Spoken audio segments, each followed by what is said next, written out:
What's up, everyone? Welcome to Apocalypse Movies. My name is Jake Blinn, and I am joined today by Brian Avolicino, and we are here to review Kingsman: The Golden Circle.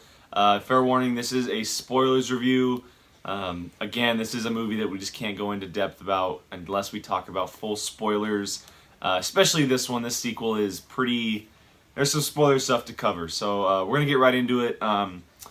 Ryan, this movie, we were really looking forward to this movie. Yep. The sequel, obviously, to the original Kingsman of a few years ago. Matthew Vaughn, the director. Taron Egerton kind of just popped up out of nowhere. Colin Firth, and just an action spy movie unlike any spy genre we have right now. Yeah. Or spy franchise, I should say. And so we were very excited for the sequel. Got a good September release date, a bigger budget, and they definitely took advantage of that. It's an overall fun movie. It has some incredible action sequences. It does some interesting things with characters. It sets up a future sequel and possible spin-offs. There's just a lot going on in this movie, but I overall enjoyed it. I'm glad that we went. I think it's better than most action sequels we get these days. Oh, yeah. But I mean, overall, what did you think of the overall structure and feeling of Kingsman: Golden Circle? Overall, I thought it was pretty strong. I was pretty impressed with it. Enjoyed it. There were definitely some hit and misses throughout the movie, but overall, I liked it. Yeah, there are some things, it kind of just goes back and forth a little bit. But let's get right into the positives. I think the number one positive for both of us is Taron Egerton. Oh, easily. This guy, ever since he popped up on the screen in The Secret Service, the original Kingsman, he just commands the screen in every movie he's in. All kinds of charisma and just a fun personality. He embraces the role he is in. Obviously, as Eggsy, he's a kick-ass character. Oh, yeah. In this Kingsman world of spies, when the Kingsman branch, they're supposed to be this gentleman's club. They're the gentleman of the spies. He's this angry little kid who comes from a very different background. Rough neighborhood. Yeah, and it shows in the kind of stuff he does. Like, especially in this movie, when certain things happen, he's just flat out angry. Yeah. Just mad. Unlike, Colin Firth or Merlin, Mark Strong, who they always say, the mission comes first. The mission comes first. And we see that multiple times. Yeah, especially in this movie. I mean, this movie it's always the mission comes first because things go sour almost every other scene. Yeah. But Taron Egerton, man, he has such a bright future ahead of him. Yeah, he commands this movie, controls every aspect of it. I mean, he showed a lot more emotion in this movie than the first one. He showed more than just the angry, I was brought up hard times kid. He was definitely, for me, the bright spot of the movie. I feel like half the time the way he's acting in this movie is how he would be in normal life. That's who he is in real life. So I mean, like, whenever he's swearing and stuff, I feel like that's not even probably part of the script. It's just something that improvising. Yeah. So, but definitely he, for me, made the movie. Yeah, so on top of Taron Egerton, I think there's a couple other things that we could probably talk about. We talked about it already, but the action sequences, they very much just up the ante in this movie. Yeah. It started off from the get-go, the opening scene. They had an opening scene in the original Kingsman. This one definitely just levels the playing field, even kind of raises the bar a little bit. It starts off hot. It continues for about 5 or 10 minutes long. Yeah. Some really cool hand-to-hand stuff going on in the scene. Spoiler, Charlie... Helkstein from the original movie, the rival Kingsman that was in the program with him. Spoiled rich kid. Yeah, the spoiled rich kid. Spoiler, he is in this movie. He comes back for this movie. They explain it very well as to how it happened. And he's got a cool robotic arm now, and it goes hand to hand with him. He's basically just on a revenge mission, as we know right now. So that's a really cool action sequence. But from there on out, I mean, there's some cool stuff with gadgetry. How the spies work, the stuff with the statesman, in the small part that was, and then obviously, Agent Whiskey from the statesman and his whip and rope and like all the new gadgets they have in that. There's some really cool action stuff in this movie. Yeah, no, they definitely stepped up the ante. I think they knew the bar that they made and wanted to top it. Yeah, definitely. And it was entertaining. I mean, it was fun. I liked the baseball bat with the baseball. That was Okay, we'll go into that later. There was a gripe with that baseball bat that made me mad. But I mean, the gadgets and all that stuff, the scenes, the fight scenes and stuff, they were all good. They were good. They were a step up from the first one. It's nice to know that they didn't go down with it. Yeah, they took advantage of it. Yeah, definitely. There are a couple parts that you're just kind of like, all right, that's a little much, but for the most part, it was good. Entertaining. Yeah, no, entertaining is definitely the best word to describe this movie. As far as just a couple other positives, I think two more that we could talk about. One, the usage of the statesmen, the kind of introduction of them. Yeah. Really cool, interesting play off of the whole American version of the Kingsman, the American cousins. You know, they're part of the alcohol business because Americans, you know, they're all drunks, obviously. Like, you know, Brian had mentioned, you have the baseball bat and a hand grenade is shaped as a baseball. Like, there's just really cool stuff they use as far as the American versions. And then another one, the big one, is Julianne Moore as the villain. Yeah. We didn't really know what we were going to expect from her. She kind of seemed almost goofy in the trailers, but they don't hold back and they go full board with it. Yeah. They play with her a lot. They, you know, don't hold back any bit with her type of character. She is who she is, and they go flat out with it. Yeah, she surprised me a lot because in the trailers, I did not get a sense that she was a bad character. She didn't seem super villainous. No, so I was like, the whole entire time I was seeing these trailers, I was thinking, how is she going to be the villain? She's not even like doing anything that looks remotely mean. But then you see the opening her scene with her. Yeah, then you see her in the movie. You're like, all right, she's definitely. Yeah, well, I mean, guy. since this is a spoilers review, the opening scene of this, or the opening scene with her, she throws a dude inside a meat grinder and makes one of his fellow companions eat the freaking hamburger. Yeah, she is a special kind of psycho, and it was the way she did it was perfect. Well, I loved her, and they explained it pretty well as far as when the world found out who she was, because she's basically been in hiding. Yeah. They said that she was a Harvard graduate, and then she basically just went complete psycho. Went off the rails, she disappeared, and now we find her here running the biggest drug cartel in the world. She's the Pablo Escobar but drugs. she's just an insane person, pretty much. And it was really fun to see her play that type of character, especially after seeing Samuel L. Jackson play a pretty over-the-top but villain with the lisp and everything. Seeing her play someone different who just had a completely different agenda and was another version of Psycho with like, she creates like her own little town that she remembers when she was a kid. Home. You know, she's got robot dogs and robot cosmetologists that are burning circles into people's chests, and like, she's just an insane villain overall. So. I liked her. She was a lot of fun. She was entertaining. Every single time you saw her, you were like, oh crap, what's she gonna do now? And the one thing I'm glad they didn't do is they didn't include her in the action. Yeah. As soon as her henchmen were gone, it was over and done with for her, and she knew that. I'm happy to see that they didn't include her in the action, just as they didn't include Samuel L. Jackson in the action. Yeah, it was smart. They played her to a perfect T. Yeah. So of course, not every movie is perfect. This movie is not perfect. We've been debating negatives. Well, not negatives, just kind of like Brian said, gripes for the past so many hours. I think there's a couple that we really want to talk about. The big one. This is a huge spoiler, but the killing off of so many characters. So many good characters. This happens throughout the movie, but it starts off, by killing Roxy, who is the young, talented female Kingsman that was in the program with Eggsy. I think she's Agent Lancelot, I want to believe. Lancelot, yeah. And then they, along with her, they kill off Eggsy's dog, JB. Along with his best friend Brandon, at Colin Firth's old home. They killed Dumbledore. They killed Arthur. They killed all of the Kingsmen. Yeah. The only ones left are Eggsy, Merlin, and Galahad, who is Colin Firth. Those are the only three left. They killed everyone else.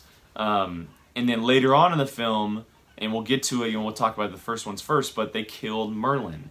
Which I think may be the biggest mistake of the film overall. Easily. It was a good reason why. He did it for a good reason. It made sense, but the mistake of killing him could have a big impact on this franchise going forward. When I saw it, spoiler, he switched and stepped on mine, I was like, you've got to be kidding me. Yeah. They're going to kill off. He's easily one of the best parts of this whole entire franchise. And you're gonna kill him off. They have a baseball bat that can detect mines. And the mine was 1 inch in front of him, and it didn't. Yeah, I think that's the biggest part of this is that they made sure that, you know, they're getting all their gadgets and their equipment.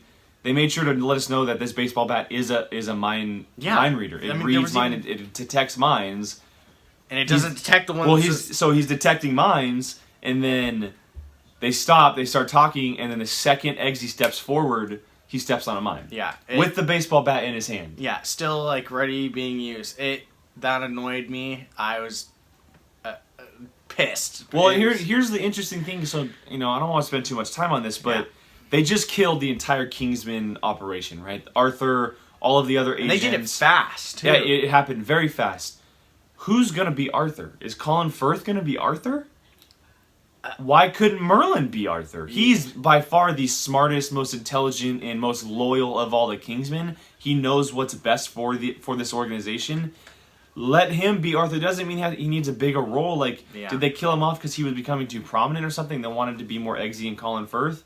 But that's not the case. Like, give him the Arthur role because he makes more sense than someone like Galahad, a.k.a. Colin Firth's character. I would have rather they got rid of Galahad, and kept Merlin personally. I found his character sometimes annoying, which, I mean... Well, his story kind of got a little annoying. Yeah, it started to get obsessed, a little bit of, like, repeated and just kind of, like, kept taking over things where I was just like, all right, enough, we get it. He has memory loss. He sees butterflies. It's just, it was enough. But the fact that they killed Merlin, that probably upset me the most. And his role in this movie was so prominent, like, to Eggsy, because it's just them two left. That scene where they're drinking alcohol, they're drinking the whiskey. The best. They're basically trying whiskey for the first time, and this is all after the Kingsman died, and they're just basically toasting, and it cuts to a scene of him crying, which you don't see from Merlin, but it's just so good. It was so funny. You know, moving on from the killing, unfortunately, you know, and we didn't even talk about Roxy much, but they missed a huge opportunity with letting her be a prominent character as well, having a young female Kingsman in the role, but... You know, they did what they did, and it's over and done with now. So, I think the next negative we can talk about is the usage of Channing Tatum. Yeah. How little he was used in the movie. Barely. He had an extremely awesome role to kind of introduce himself, where he kicked the ass of both Merlin and Eggsy. He just flat out destroyed them. Yeah. With a shotgun, chew in his mouth, you know, a flask on his belt buckle. Just flat out kicked their ass. And then, because of the story, you know, how the usage of drugs is basically deteriorating people.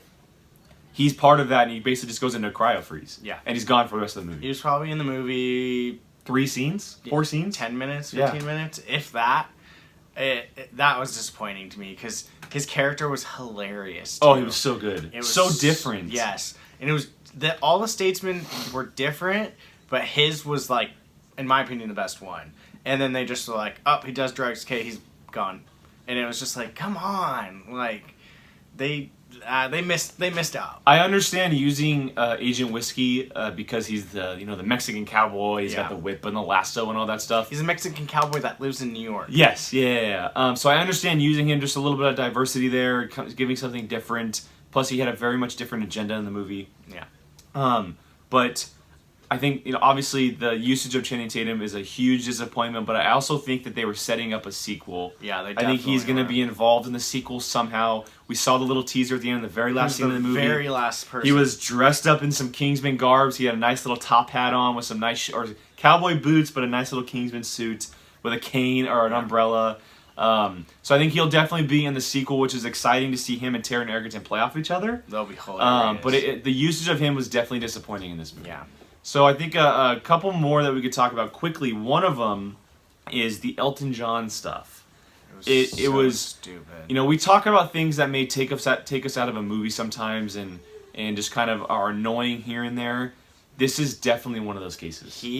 Every single time he came on the screen, I found myself just going, all right, here we go again. And even when he does his little action scene, It just wasn't believable. Well, see, it would have been believable if he didn't turn his head and smile at the screen. Yeah, it was too much. Too much. He had more of a role in the movie than Channing Tatum did. He did. And it was just like, all right, enough. Like, we get it. He's supposed to be funny. His lines weren't very funny. They were forced. I could have personally done with like the very first scene where he's captured in the cave and then just nixed it after. And then the scene where she does the commercial as well. I think those two scenes, I think, and then just cut it, say that they rescued Elton John or something, but it was too over the top. They wanted to use him as just like, oh look, Elton John's in this. It's a cool way of using him, and it just did not work at all. It was dumb. I know a lot of people around me who, we didn't get to sit with each other watching it, but there were a lot of people around me who were loving it, and I was just kind of sitting there like, wow, like let's get on with this story. I want to hear or see more about Eggsy and Colin Firth and the Golden Circle and all this stuff instead of just seeing Elton John. Yeah. So I think for me, the last negative that I want to talk about, and it's just quickly, but the stuff with the president. I thought the president was just over the top. I thought his story as far as letting all these Americans die for this specific reason was just stupid. I kind of understand what they were trying to go for, but for me, it's like every scene he was in, I was like, no. It was the same scene. No, like don't do that. That's just stupid. It's ruining it. Again, it took me out of the movie, being how the president was. And he's played by a fantastic actor. I forget his name at this point, but he's in a lot of good movies. But the role they gave him as far as the president, it did not work at all. No. He was another character. It could have been one, maybe two scenes, and we would have been fine. Yeah. But I think they kept trying to force that political Trump humor, and it just wasn't. It backfired. It didn't need to be in the movie. Yeah. So those are for our negatives. As far as the sequel goes and the future of Kingsman, I think it's very bright. Yeah. I don't see Matthew Vaughn, the director, coming back and directing because I think he'll be courted to direct Man of Steel, probably. The sequel.